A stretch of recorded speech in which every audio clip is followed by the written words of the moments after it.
اندازی بیان ہے نہ طرزِ تکلم،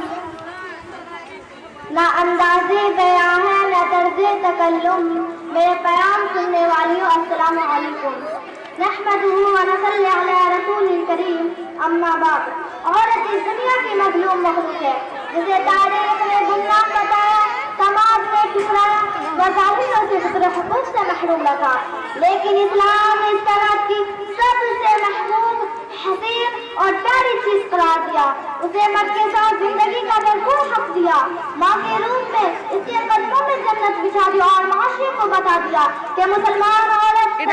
معاشرے میں ماری ماری گھومنے کے لیے نہیں بلکہ وہ تو گھر کی ملکہ بننے کے لیے پیدا ہوئی ہے، اسے معاش کے لیے زمین چھوڑنے کی ضرورت نہیں، چنانچہ اس کے عزت و آبرو اور حرمت و تقدس کو سلامت رکھنے پہ حکم دیا وقرنا فی بیوتکن، لیکن اس ماحول میں معاشرے کی پاکیزگی کوئی قیمت ہی نہ رکھتی ہو اور جو عرف و تعلق کے بجائے اخلاقی باختری اور حیا زودی کو منتہا مقصود سمجھا جاتا ہو، ظاہر ہے کہ وہاں تقسیم کو نہ صرف غیر ضروری بلکہ راستے کی رکاوٹ سمجھا جائے گا۔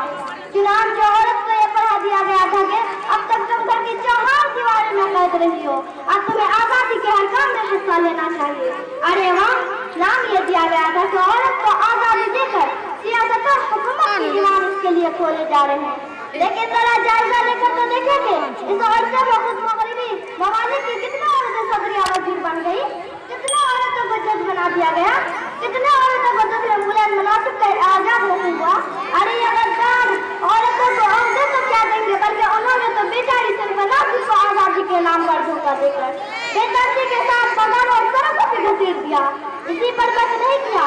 بلکہ ان کے جذبات کو بڑھا کر عورتوں کی مارکیٹنگ کی۔ میں ان مکار اہل مغرب سے پوچھنا چاہتی ہوں کہ کیا ان کے نزدیک عورتیں یہ قدر ہے کہ اسے نقل فیس پہ ڈبل روٹی بیچی جائے، اس کی بدلہ پر تعبیر سے موٹر سائیکل بیچی جائے؟ کیا انہوں نے اسی کا نام آزادی رکھا ہے؟ لیکن افسوس کہ آج ہم ان کے ایسے ناموں سے متاثر ہو کر اور حکم خداوندی پتے پشت ڈال کے گھروں سے باہر نکل آئے۔